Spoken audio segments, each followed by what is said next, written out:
Welcome to another edition of the DJ Roscoe Sports Show for this Thursday, December 4th, 2025. Coming to a live Playable State here in Dallas, Pennsylvania. If it's Thursday or Friday, Junior, missing the Man with Sports Talk right here on the DJ Roscoe Sports Show. Very happy with you once again. Lots of great things to talk about, including it's Elf on the Shelf time. Don't worry, I'm not destroying his Santa magic. This is one of my kids' elves. They love their Elf on the Shelf so much, which they are not allowed to touch till the final day before he goes up to North Pole to help Santa deliver all the gifts and packages to all the good boys and girls on the nice list, not on the naughty list. As far as I was told, you get coal in your stocking. I didn't grow up with any of this. I'm a Jewish kid from Brooklyn, New York, so we'd go to Chinese buffets, go to the movie theaters, the only places that were open. So even now, I feel like an imposter in my own house because we have a Christmas tree, we got jingle bells, Batman smells, Robin laid an egg, Batmobile lost its wheel, the Joker said, hooray, ha ha. It's like, it's a foreign concept to me, but the kids love it, and they also love the new Wicked movie, and I got my daughter, surprise, surprise, I got her tickets to go see Wicked on Broadway with my wife at the end of this month, so she doesn't know that yet, so if you see Lorelai Turetti, don't tell her.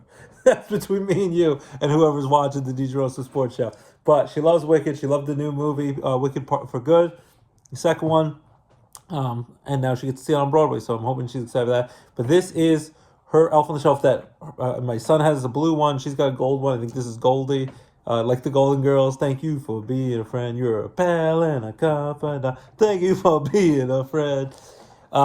So this one they can touch whenever they want, but then she actually had it was very cute. Both kids this morning before they went to school. Hopefully we survived okay that snowstorm. It's freezing cold out there. It's feeling like winter now. First week of December. 3 weeks from today, from Christmas Day. 4 weeks until New Year's Eve. 4 weeks. Let's see. 4 weeks. Try to do the math in my head. 4 weeks. 4 weeks. Yes, it was New Year's Eve. 4 weeks from New Year's Day. So we only got 4 weeks, 28 days left in the year 2025 before we welcome in 2026, the year I turn the big 4-0. So, but yeah, the kids before they went to school, they put their elves next to the elf on the shelf that they can't touch, so because it was very sweet, and as my parents would say, schmaltzy, because they were afraid that he'd be very lonely throughout the day, just looking at our puppy Haley and myself throughout the day, bored out of his mind. So they wanted him to have a friend, Twinkle the elf, who wears the Steelers gear, my wife's favorite team. So it's very sweet to keep him company. They gave him their 2 Elves on the Shelves to keep him company for the day. So I'm borrowing him for the show. I also got a Yankees advent calendar, a new prize every day. My kids, they have a Super Mario Brother one, getting ready for the new Mario movie in April. And then my daughter has a Squishmallow thing. She's obsessed with squishy things. So, and my wife, it's coming at some point, Gilmore Girls, for the 25th anniversary of the Gilmore Girls. Speaking of that, Melissa McCarthy, who played Suki, I don't know how to pronounce the funny chef of Lorelai's Dragonfly Inn. And of course, there's Luke and Rory and all that great stuff. Christopher, the grandma, the grandpa of Gilmore's and all that great stuff. Who's their favorite boyfriend? Dean, Jess, Logan, whoever else you want to say. I've been watching a lot with my kids. My daughter is named after Lorelai, spelled the exact same way from the show Gilmore Girls. And Melissa McCarthy is going to host Saturday Night Live this Saturday night in New York City at 30 Rock Rockefeller Center. So, and they just lit the Christmas tree yesterday that Reba McEntire hosted. She has a new show on NBC, season 2 of that, every Friday night. Happy's Place, it's pretty funny. She hosted it and celebrated, I think, 50 years in music business and show business. So that's incredible. So the Christmas tree is lit at Rockefeller Center. But yeah, Melissa McCarthy is going to host Saturday Night Live this Saturday after they had the last couple of weeks off after Glenn Powell hosted. I'm very excited. Glenn Powell's new show, Chad Power, is about the guy pretending to be a high school football player in the middle of like the South, and no one knows who he is, even though he's this disgraced ex-star football player. That got renewed for season 2 based on the Eli Manning funny sketch. So very happy to see Chad Power is going to return to Hulu after his quick 6-episode first season. So got a lot of great stuff to talk about.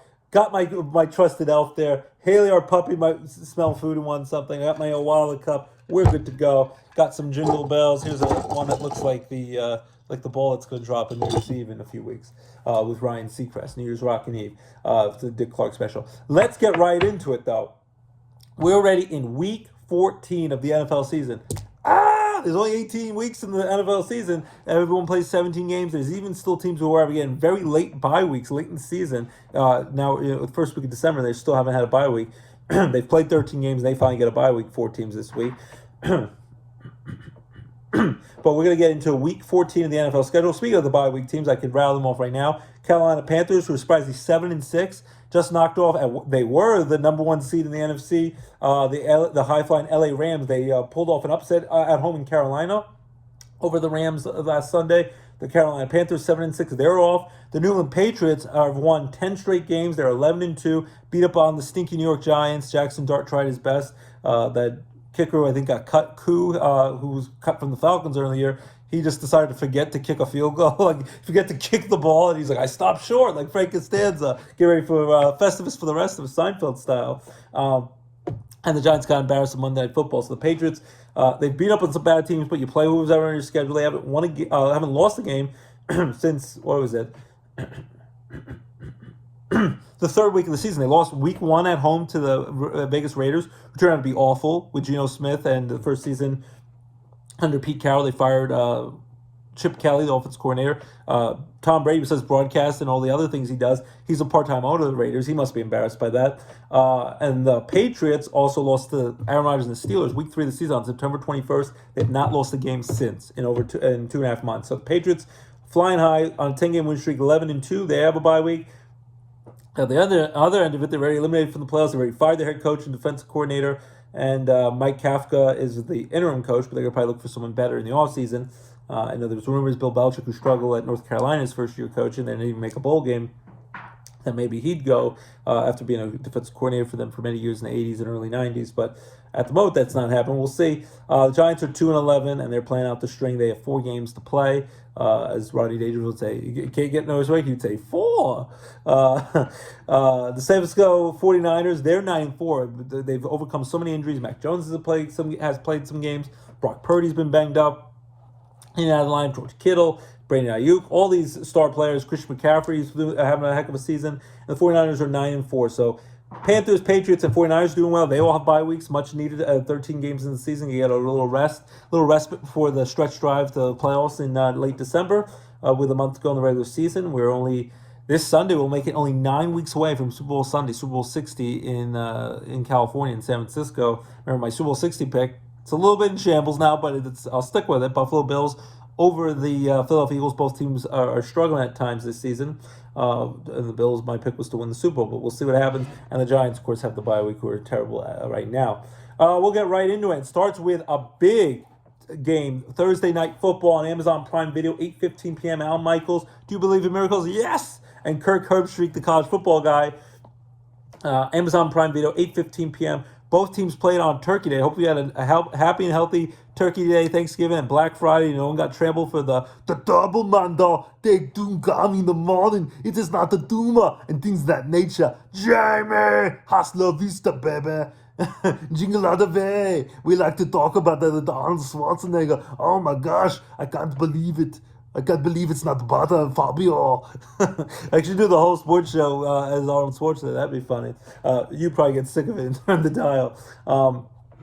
But yeah, hopefully you had a good Thanksgiving. So 2 teams that played on Thanksgiving. The 3 winners on Thanksgiving, of course, were the Packers beat the Detroit Lions, and Detroit Lions can't seem to win on Thanksgiving most years, and the Lions and Cowboys always host Thanksgiving games. The Cowboys were able to knock off the defending AFC champion Kansas City Chiefs, who are big time trouble, might not make the playoffs at only 6-6 right now. Cowboys got another big win to help their playoff hopes on Thanksgiving Sunday, and then on Thanksgiving Thursday, of course, not Sunday. And then Joe Burrow came back with the Bengals and beat the Baltimore Ravens for the late night game, when you were in and out of sleep with the tryptophan eating turkey and cranberry sauce with the ridges like it was meant to be.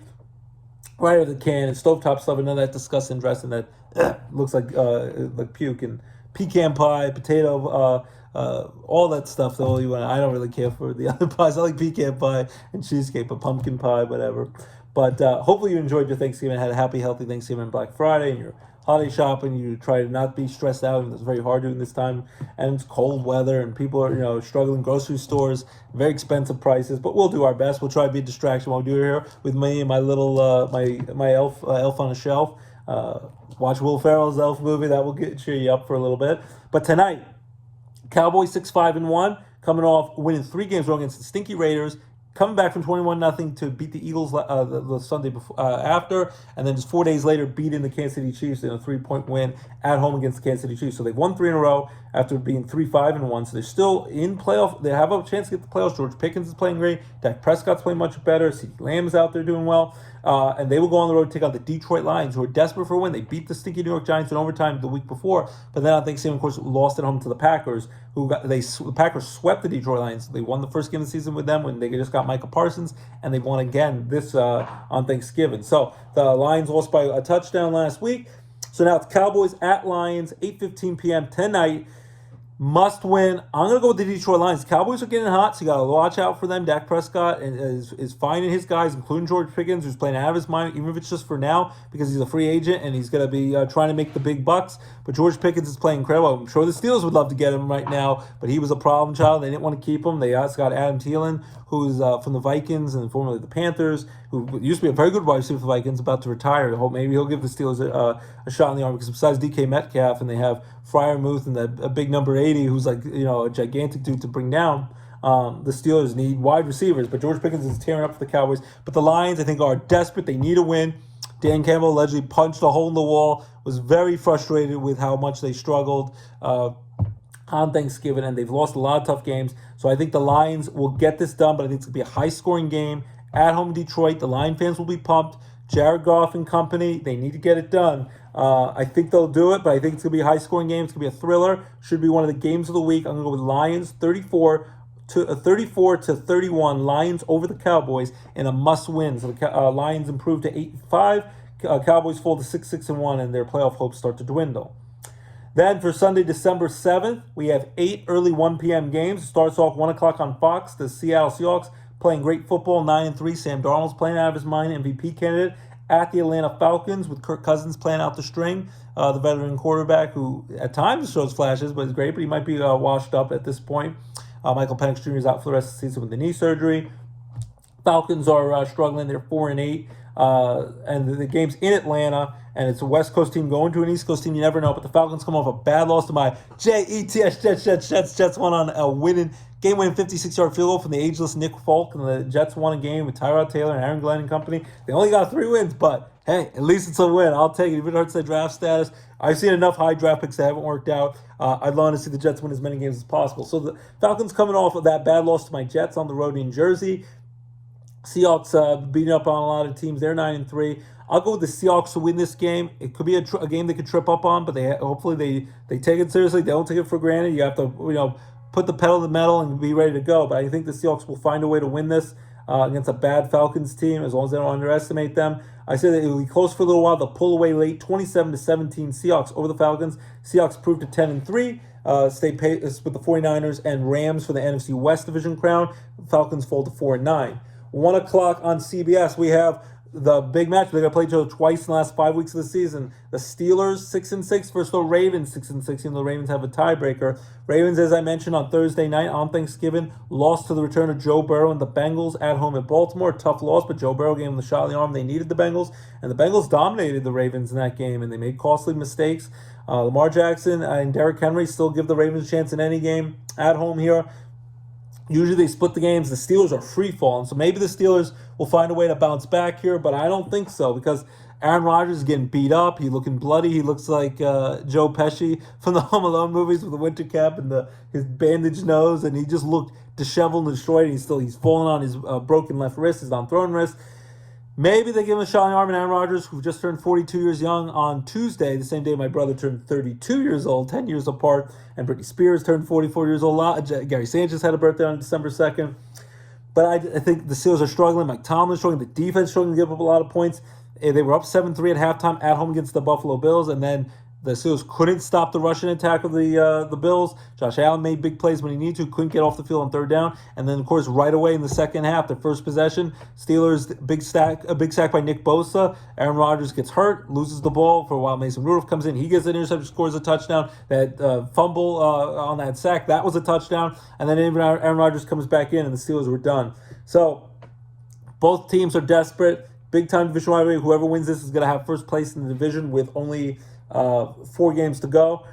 My wife, I don't want to be sleeping on the couch tonight. I'll be rooting for the Steelers, but in a non-biased person here on our show, and try to always spit the truth to you guys. Keep it at 100. Keep it real.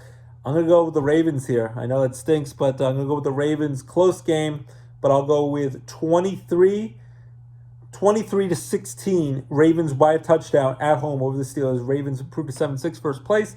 Steelers fall to 6-7, lose 3 in a row after losing the Bears, the Bills, and we watched the Bears Super Bowl Shuffle on HBO Max. That was good, and also Hard Knocks NFC East in season on HBO Max every Tuesday night, and then of course also the Bills last night. So I'm going to go 23-16 Ravens over the Steelers. Then we have 1 o'clock on Fox. We have the Tennessee Titans who stink. It's the Battle of the Defeated, or the Toilet Bowl. The 1-11 Titans travel on the road to the 3-9 Cleveland Browns. Browns lost the game to the 49ers last week at home, but I still think Shedeur Sanders gave him a little shot in the arm. After they're not having taking Dylan Gabriel's place after the concussion. Shedeur Sanders, Deion's son, should get the chance to play, see if he's the real deal, if he got it done. They did activate for practice, not for games, his practice window for Deshaun Watson. Still recovering from back-to-back torn Achilles and being out for pretty much 2 years. I don't necessarily think he'll be back this season, but at this point, the Browns would be maybe he could do enough that they could trade him, be trade bait, or see if he can do something. But I would want to see what Shedeur Sanders could do the rest of the way. And I think at home against a bad Titans team, Cleveland's going to win this game, and Shedeur Sanders is going to play pretty well after he beat the Raiders in his first game, ups and downs with the 49ers, which I thought the 49ers would beat them last week. Browns at home will win this game. They'll pull away late, but it'll be close for a little bit. But I'll go with 23-13 Cleveland over the Titans. Cleveland improves to 4-9. Titans fall to a lowly 1-12. Might get the number one pick again. They got Cam Warren, the number one pick last season. 1 o'clock on CBS. Big time NFC South division rivalry with definitely playoff implications here. Houston Texans as well, who are getting red hot, and they'll play Pat Mahomes, a desperate Chiefs team, this Sunday Night Football. But at 1 o'clock, you'll know a little bit what's going on in the AFC South, because you have the Colts, who are struggling of late. Daniel Jones playing with a broken fibula, but enough that he can play and grit and bear the pain. I'm sure that's hurting him. And he's had a heck of a season. Sauce Gardner's been banged up after they got him from the Jets. And then Jonathan Taylor doing a great job running the ball. Going on the road against the Jacksonville Jaguars. Trevor Lawrence playing better. No Travis Hunter the rest of your tore up his knee, but the Jaguars are getting it done. This can go many different ways. Jaguars are Jekyll and Hyde. 1 week they look amazing. The other week they blow a massive 3-touchdown lead against a backcourt of the Texans.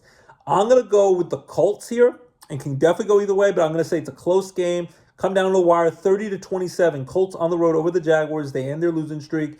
Colts improved to 9-4, hang on to first place. The Jaguars, who were much improved, they fall to 8-5. 1 o'clock on Fox, we have the Washington Commanders. Still don't know if Jaden Daniels will get activated. And they got Terry McLaurin back last week. They lost. They went for, in overtime, the 2-point conversion. They went for the win instead of the tie. They were desperate. And the Denver Broncos batted the ball down away on Sunday Night Football. So the Commanders lost a heartbreaker. 3-9. Marcus Mariota is doing a decent job as a backcourt. Without Jaden Daniels, Dan Quinn, their head coach, is doing their best with all the injuries, but it's not going to get it done. Their quarterbacks coach is going to become the new head coach for Stanford. Andrew Luck was the GM. Now they have GMs for college football with the NIL deals. He just hired him, so they showed that in the Hard Knocks episode this Tuesday.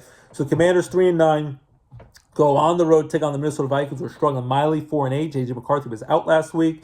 So their backup quarterback, who's I guess their third or fourth quarterback, had never played a pro football game before, and he looked like it. He got embarrassed, I think, by the Seahawks last week in Seattle.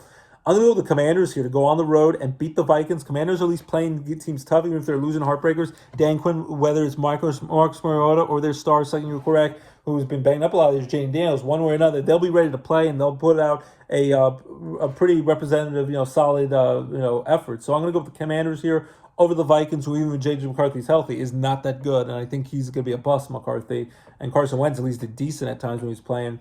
But also J.J. McCarthy is constantly getting hurt. So I'm going to go with the Commanders to beat the Vikings. It'll be kind of close, but I'll go with 23-20. Washington over the Vikings. Washington improves to 4-9. Vikings fall to a lowly 4-9. 1 o'clock on CBS. My Jets, Jets. We'll get the host, the 3-9 Jets, coming off that big win at home against the Atlanta Falcons in the rain, cold weather. Nick Folk saved the day with a 56-yard field goal, even after the costly 5-yard penalty. They take on the Dolphins, trying to get revenge against the Dolphins, who beat them earlier this season on Monday Night Football. But that's, of course, the game they lost Tyreek Hill for the rest of the year. He tore up his knee. Hopefully he'll be back next year. But the Dolphins, coming off a bye week, are 5-7. They've won 3 games in a row. They're starting to heat up. And the Dolphins, so you're saying there's a chance, only mildly. And Mike McDaniel's trying to save his job with his little capri pants and glasses. My wife thinks he's adorable. I think he's kind of a maniac. He looks insane, like a Wall Street bro or something like that. But the Dolphins are starting to heat up. Game's going to be in New York.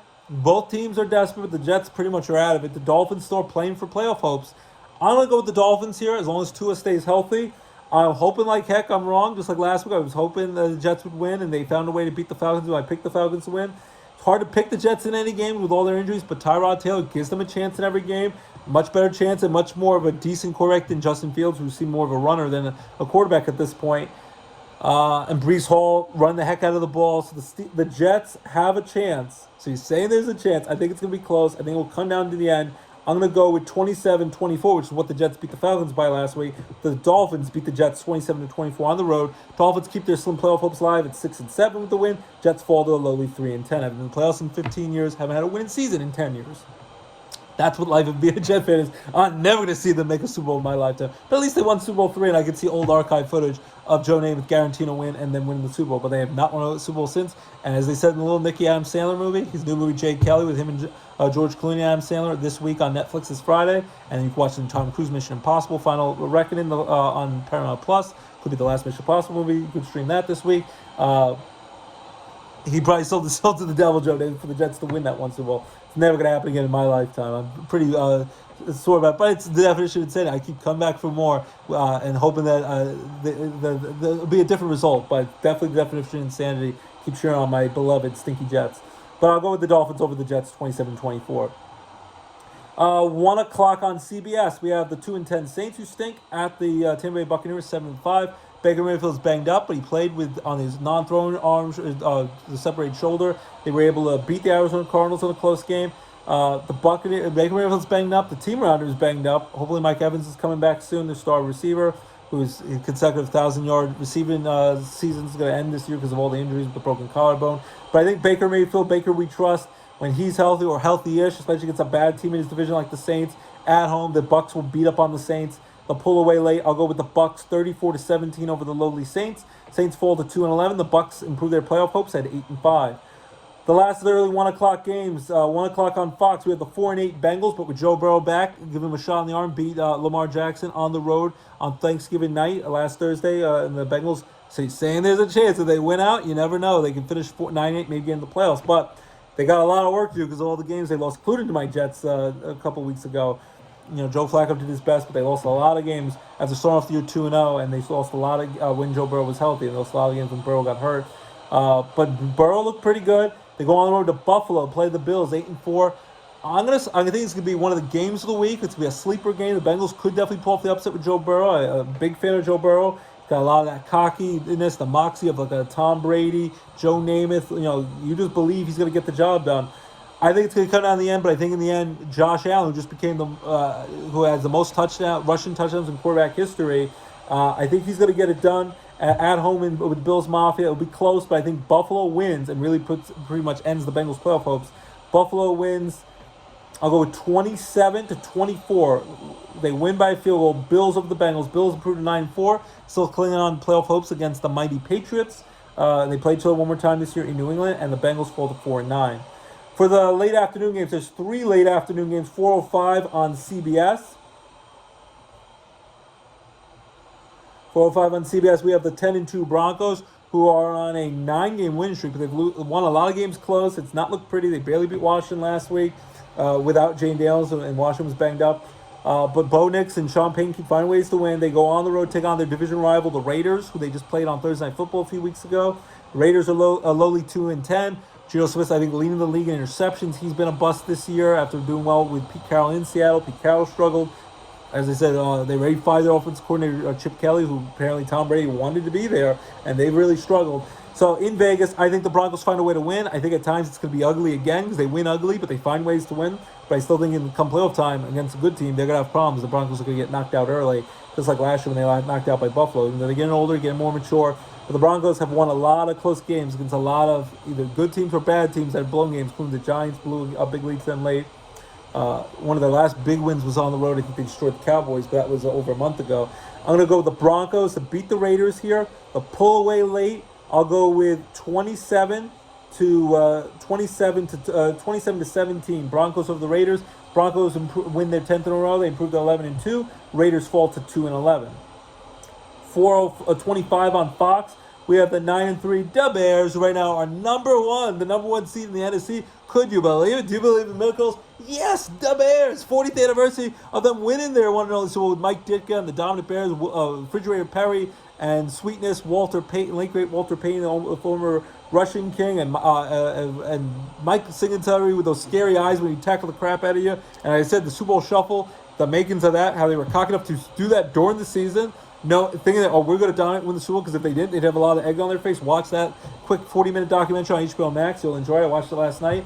The Bears against division rival Green Bay Packers, who are 8-3-1, coming off a nice win over the Lions on Thanksgiving. Won both games against the Lions this year. On the road at Lambeau Field in Green Bay. Bears are winning usually a lot of the games close. They came back, the Bears, to beat the Eagles on Black Friday, and the Eagles are really struggling. They need to get out of the schneid. Went on the road and beat them in Philly, even stopped the tush push, got a big fumble against Jalen Hurts. And Caleb Williams is playing much better. The Russian attack was unsolvable. The Eagles couldn't stop. And Ben Johnson's ripping his shirt off after the game and really has that team believing. The first-year head coach, formerly of the Lions, offensive guru, offensive coordinator. I think the Bears are going to make it close, but I think the Packers win a close one at home. If it was in Chicago, I'd give the Bears with the benefit of the doubt, but I think Green Bay wins a close game here. I'll go with 26-23. Packers win. Over the Bears. The Bears fall to 9-4. The Packers improved to 9-3-1, keeping pace in that division with the Bears, Packers, and Lions kind of all bunched together in the NFC North. 4:25 on Fox. We have the 9-3 Rams coming off that very frustrating loss for them on the road against the Carolina Panthers. Are off this week. Matt Stafford, when healthy, he's playing amazing football, even as an older quarterback. I think he's like 36 years old. Throwing the heck out of the football. Was high school teammates with Clayton Kershaw, who just retired, back-to-back World Series champions with the Dodgers. Matthew Stafford and Puka made a great catch last week against the Panthers. The Washington Commander player made a great one-handed catch. Odell Beckham Jr. asking, like George Pickens-esque, on Sunday Night Football last week against the Broncos, so he's doing another great catch. But Puka made it a great catch. Check out the highlight reels on that on YouTube. But the Rams, when they're clicking, Sean McVay gets that team going with offensive mojo. They're doing well, but they're coming off a bad loss to Carolina. I think this is the perfect team to get to play the crappy Arizona Cardinals, a division rival who stink. Rams will destroy the Cardinals 37-13, win by 24 points. They win bigly. Rams improve to 10-3, keep pace in the division. Cardinals fall to lowly 3-10. Then Sunday Night Football, 8:20 p.m. on NBC and Peacock. Chris Collinsworth and Mike Tirico on the call. Mike Tirico also doing basketball on NBC. Check that out. And Peacock every Monday and Tuesday. Both teams desperately need to win here. Texans improving after starting really poorly. They were like 1-4, really struggling at one point. CJ Stroud, on and off injuries, but the Texans came back strong, winning some games. They beat the Colts last week in a close one, and they're back in the playoff picture and also division picture in the AFC South. Chiefs losing a bunch of close games. They winning close games with everyone joked voodoo magic, and Pat Mahomes and Mr. Taylor Swift, Travis Kelce. And Andy Reid always seem to get the benefit of the doubt. The Chiefs even had a Hallmark movie last year. Now the Bills have a Hallmark movie you can check out on Hallmark, all the Christmas movies. They have a Grand Opry one. My wife loves all that. Chiefs at Arrowhead Stadium, they desperately need to win. They beat the Texans at home back in January, like 11 months ago when it was in a playoff game, second round of the playoffs. The Chiefs need to come up big, desperate for a win here to keep their playoff hopes alive, or they're going to go from trying to win 3 straight Super Bowls to not even making the playoffs this year, which would be a devastating blow. I think the Chiefs get it done, but it's going to be very close. At home, Arrowhead Stadium gives them a slight advantage. I think it's going to be a close field goal win. I'll go with 27-24. It's a close game. Chiefs, for their sake, hopefully get the ball last. They kick a winning field goal. Chiefs over the Texans 27-24. The Chiefs lost the Cowboys last week on Thanksgiving. They're going to barely pull this one out and improve to 7-6, keep their slight playoff hopes alive. Texans fall to 7-6. But it definitely could go either way. Then Monday Night Football, it's also going to be on Disney Plus, their version of it, and also on ESPN, 8:15 p.m. this Monday, December 8th. and it's going to be Monsters Inc., where they're going to look like Mike and Sully from the funny Disney Pixar movie, Billy Crystal, John Goodman fame, and all that. So that should be fun if you want your kids to watch the kiddie version on Disney Plus. But the Eagles, they did it last year with the Simpsons, with the Bengals and Cowboys on Monday Night Football, which was fun. My kids watched that until it was bedtime. Eagles 8-4, struggling of late. They lost to the Cowboys when they were up 21-0 the Sunday before. On the road in Dallas, lost that on a winning field, 24-21 shutout in the second half. And then lost last week in a close game to the Bears and got dominated with the Russian attack at home in Philly on Black Friday. The Eagles need to bounce back in a big way. The Chargers are 8-4. They lost their star quarterback Justin Herbert late in that game with a he hurt his it was his non-thrown wrist. It was his hand. Something on there has a fracture, but he's expecting to play. He had the surgery for it. They have the extra time to get back because they're not playing till Monday. But he's banged up.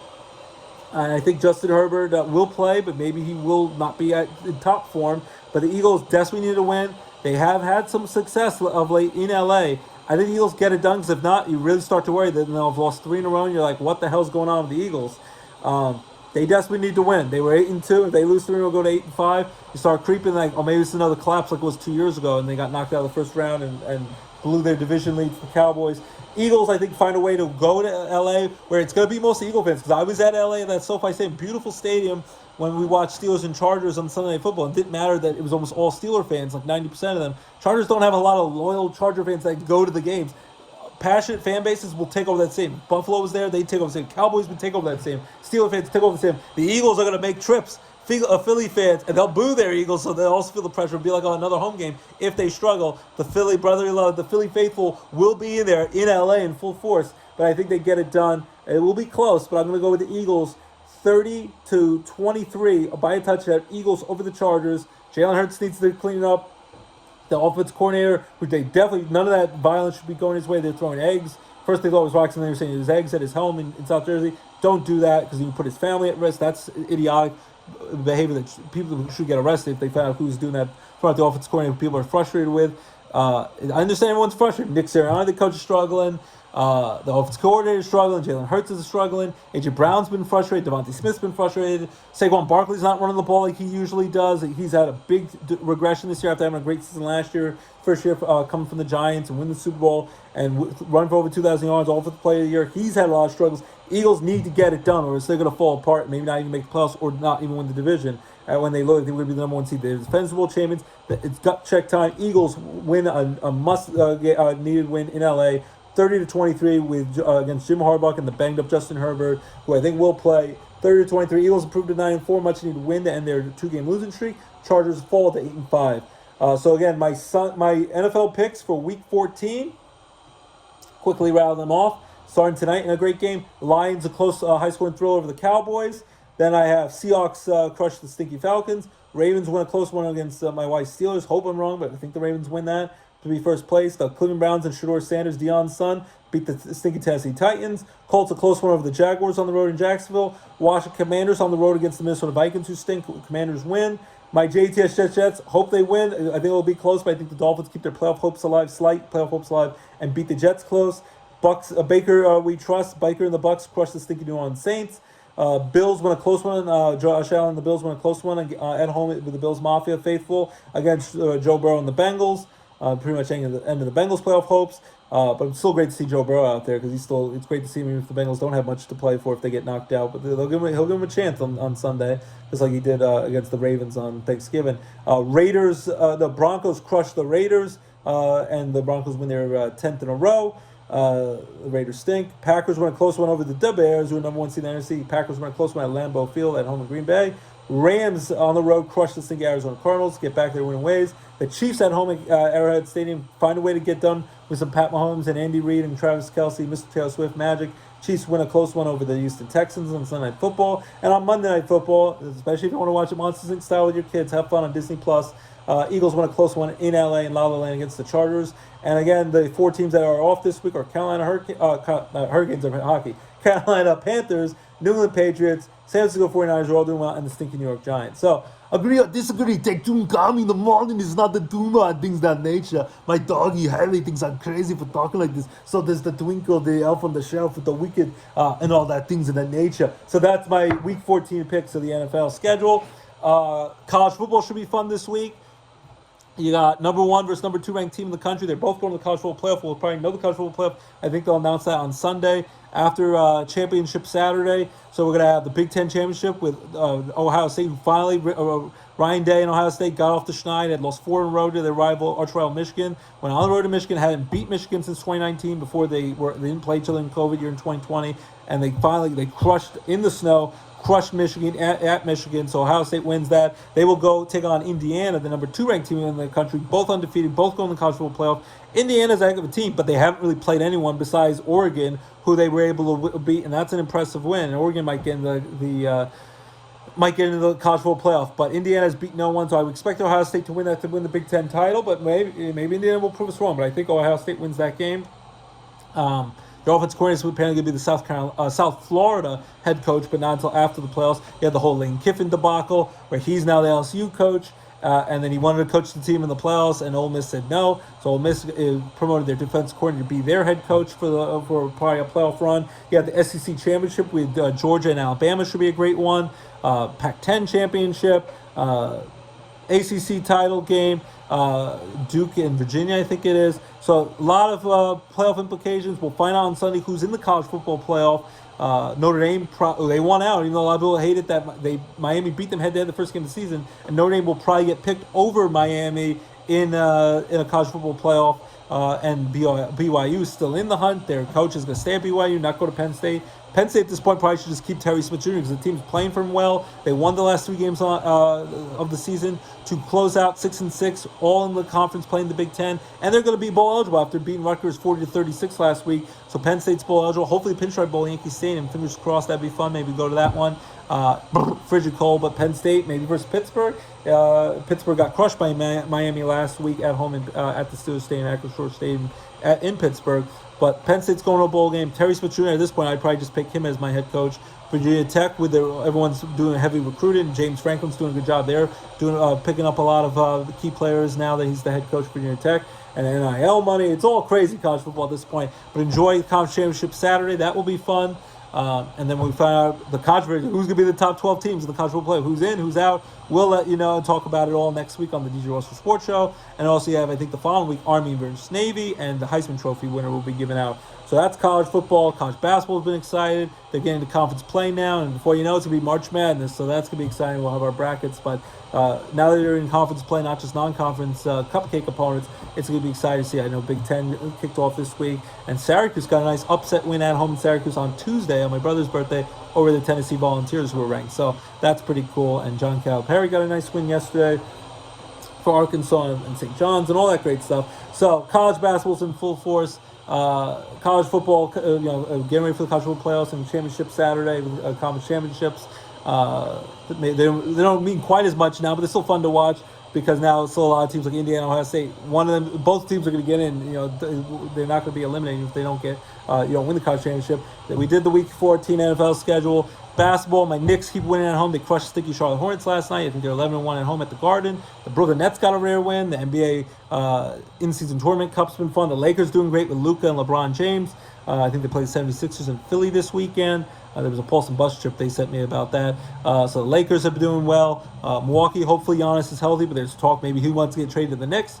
As a big Knicks fan, I want to see them win a title. I haven't won a title in 52 years, almost 53 years. Love to see that if the Greek freak Giannis went to the Knicks. So basketball has been fun. Oklahoma City Thunder still dominate. I think they're 20-1. They're kicking butt. Chris Paul's been sent home from the Clippers. Maybe he'll go to OKC or the Lakers to try to win a title before it's over.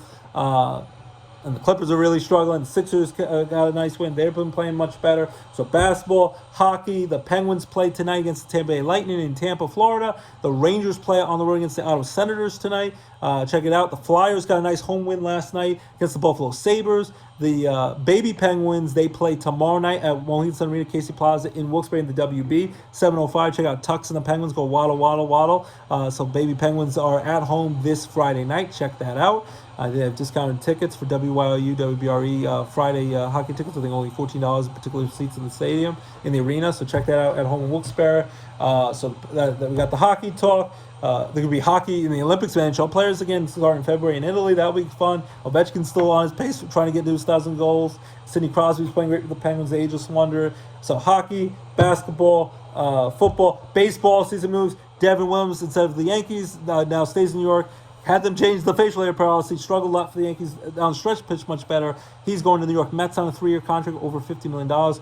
They're hoping that they can keep Edwin Diaz and he'll be the setup man for Edwin Diaz. But in close spots, especially in closer spots, that demon changeup, the airbender, got beat up a lot. But late in the season, he pitched much better. But Devin Williams stays in New York. He can go to the Mets, and he had a lot to say about the Mets. The Yankee fans trash him, saying, I'm staying in New York, and I'll prove you all wrong. So Devin Williams is going to be on the Mets. The Mets still trying to bring back Pete Alonso and Edwin Diaz, their star closer and star power in first base. The Yankees hopefully can bring back Cody Bellinger. Where will Kyle Tucker go? He's meeting with the Blue Jays.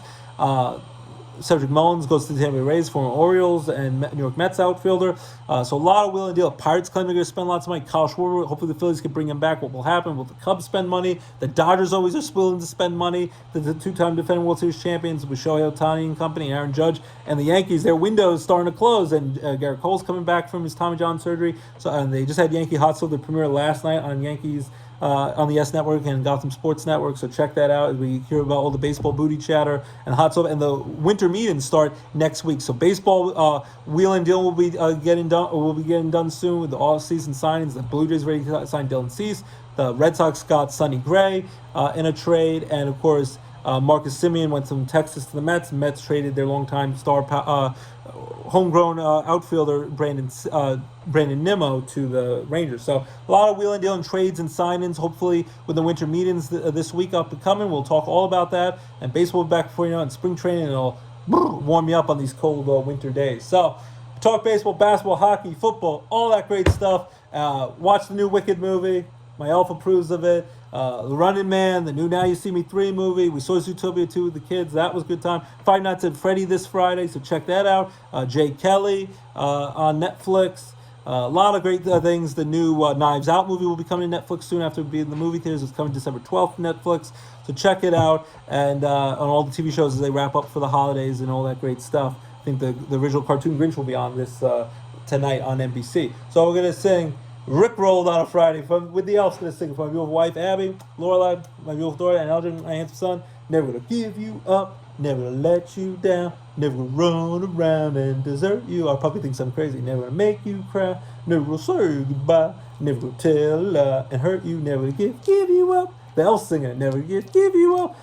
Keep it locked, DJ Roscoe Sports Show, your home for all your favorite sports and entertainment talk, right here on the DJ Roscoe Sports Show, your favorite place for all your sports and entertainment talk, right here, DJ Roscoe Sports Show, each and every week. Keep it locked. Get ready for the holidays, stress-free. Hopefully this was a nice distraction as you're done with Thanksgiving, Black Friday. Now you're getting all your Christmas and Hanukkah shopping and all that great stuff. And we'll be with you each and all along the way with football, college football, playoffs, NFL getting ready for the playoffs soon. Baseball season, wheel and deal, basketball, hockey. We got it all for you right here on the DJ Roscoe Sports Show. Keep it locked, and we'll have a great weekend. Keep warm, and we'll see you soon right here on DJ Roscoe Sports Show. Bye-bye, everyone. Have a great weekend.